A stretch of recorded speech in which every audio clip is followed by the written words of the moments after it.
સોમનાથ કિચનમાં આપ સૌનું હાર્દિક સ્વાગત છે। તો આજે આપણે બનાવવાના છે લસણિયા ભૂંગળા બટેટા, ભાવનગરની સ્પેશિયલ આઈટમ। તો ચાલો આપણે જોઈ લઈએ। તો મેં આ બટેટી બધી નાની હતી કુકરમાં બાફી લીધી છે ને છાલ ઉતારી લીધી છે। તો 2 વિસલ મારી હતી મેં। આ ક્વોન્ટિટી જાજી છે એટલે મેં 2 જ મારી હતી, પણ તમારે ઓછી હોય બટેટી ઓછા હોય તો તમે 3 વિસલ મારવાની, કારણ કે ઓછું હોય તો જલ્દી વિસલ વાગી જાય। એટલે તમારે તો ઓછા બટેટા હોય તો 3 વિસલ મારવાની, મારે વધારે હતી એટલે મેં 2 જ વિસલ મારી છે। તો જોઈ શકો છો બટેટી આપણી બફાઈ ગઈ છે। તો આપણે અહીંયા તેના માટે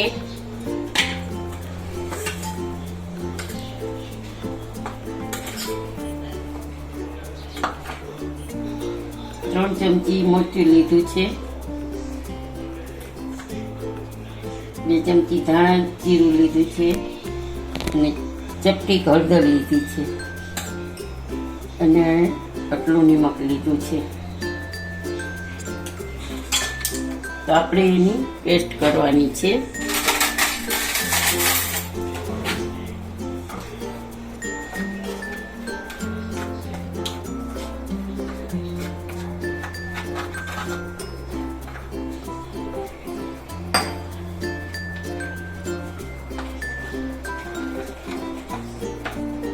બહુ પતલી નથી કરવાની, ઠીક કરવાની છે થોડી।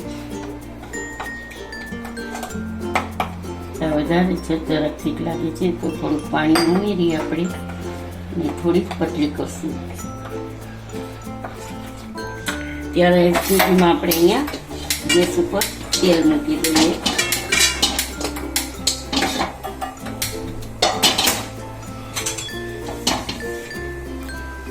તો જોઈ શકો છો આપણે આટલું તેલ નાખવાનું છે। તેલની ક્વોન્ટિટી બહુ જ ઓછી હશે, તેલ વધારે આમાં નહીં જોઈએ। તો તેલ આવી જાય ત્યાં સુધીમાં આને આપણે આ જે પેસ્ટ બનાવી છે એનું કોટિંગ કરી દઈએ।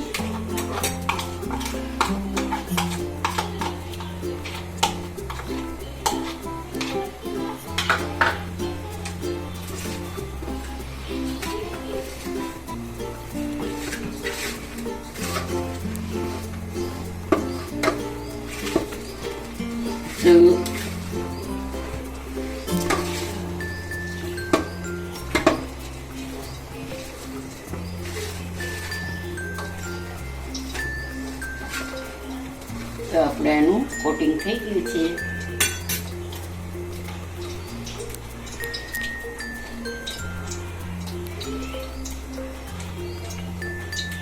ત્યાં સુધીમાં આપણું તેલ આવી ગયું છે। આને એક બાજુ આપણે રાખી દઈએ। તો આપણું તેલ આવી ગયું છે, તો તેમાં આપણે 1 ચમચી હિંગ નાખશું અને આ લસણની ચટણી છે જે મેં બનાવીને રાખી દીધી હતી, તો આપણે એ નાખી દઈશું।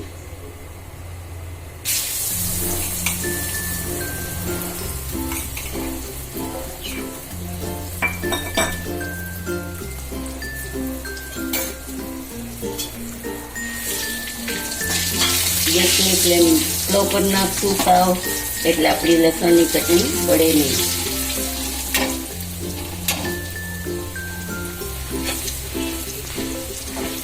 બની શકે તો આપણે બંધ કરી દઈએ।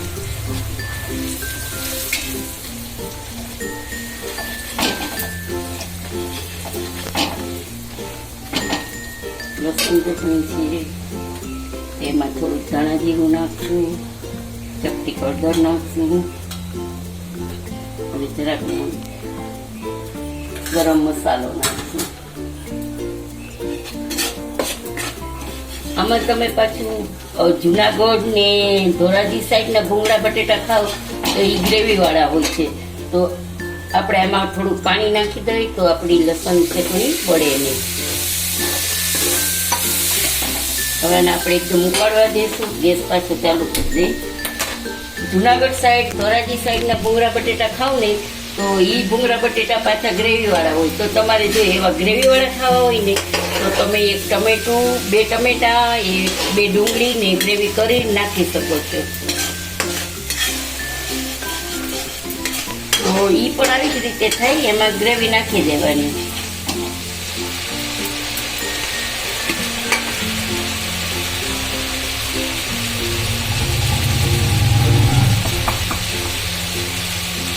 આપણે જરાક મીઠું નાખશું. લસણ ચટણી નાખ્યું છે એટલે બહુ નાખવાની જરૂર નથી, તો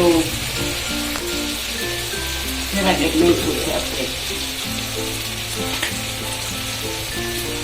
તો જોઈ શકો છો કે આપણું તેલ છૂટું પડી ગયું છે અને આ ગ્રેવી એકદમ થઈ ગઈ છે.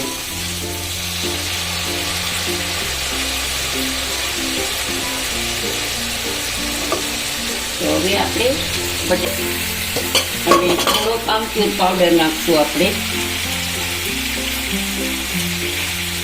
આટલો નાખી દઈશું, 1 ચમચી જેટલો.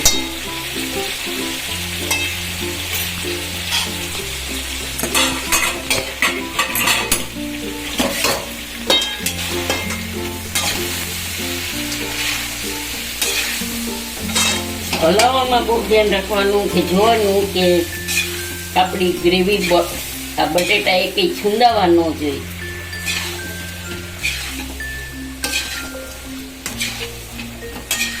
તો જોઈ શકો છો આપણા ભૂંગળા બટેટા એકદમ રેડી છે.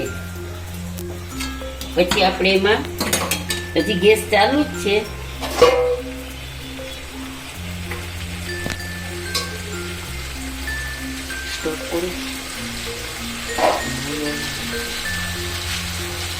ગેસ ચાલુ છે આપણો, એટલે એકાદ વાળેથી ચલાવી લઈશું. તો જોઈ શકો છો ગાઈસ કે આપણા બટેટા તૈયાર છે.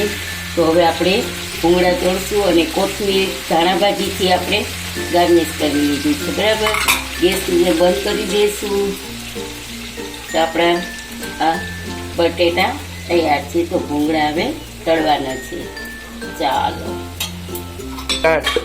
તો ગાઈસ મેં તેલ મૂકી દીધું છે ભૂંગળા માટે. તો આપણું તેલ એકદમ આવી ગયું છે સરસ. તો ચાલો ભૂંગળા તળી લઈએ આપણે.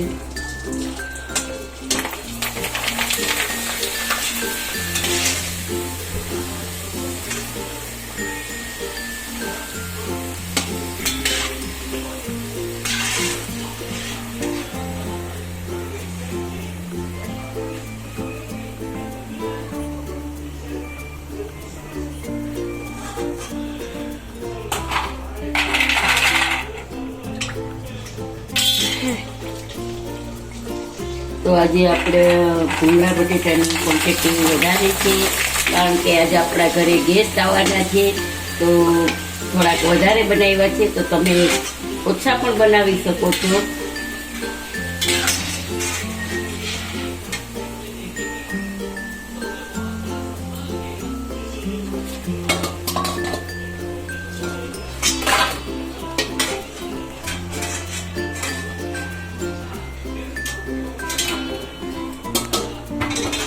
આપણા ભૂંગળા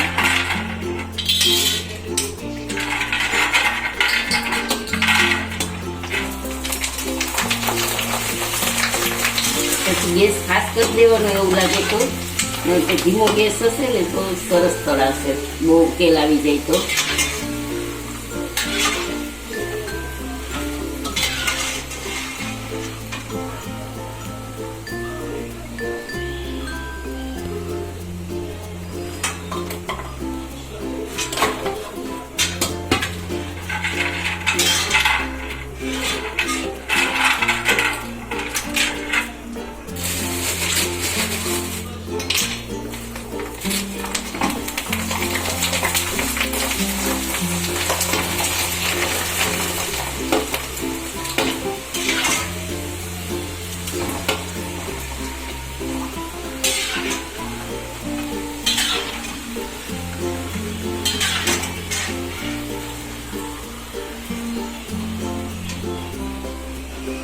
માડાવડા કરીને કરશું ને એટલે વચ્ચેથી બધામાંથી તેલ નીકળી જશે.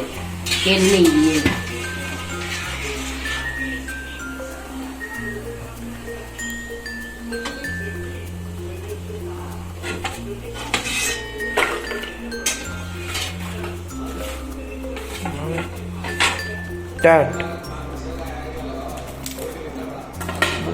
તો ચાલો આપણા ભૂંગળા બટેટાની રેસીપી તૈયાર છે સર્વ કરવા માટે. તો જોઈ લો તમે આપણા ભૂંગળા બટેટા કેવા થયા છે. તો આવી રીતે ભૂંગળા બટેટા આમ કરીને આપણે ખાવાના હોય છે.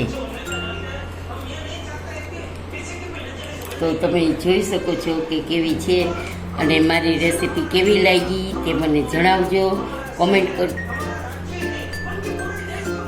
મારી રેસીપી કેવી લાગી તમે જણાવજો, કોમેન્ટ કરજો, સબસ્ક્રાઈબ કરજો, લાઈક કરજો, શેર કરજો અને કયા શહેરમાંથી જોવો છો તે જરૂરથી જણાવજો. અને આવી અવનવી રેસીપી તમને કોઈ પણ કંઈ શીખવી હોય તો તમે મને ફરમાઈશ કરજો, તો હું તમને તરત જ બનાવી વિડીયો મોકલીશ.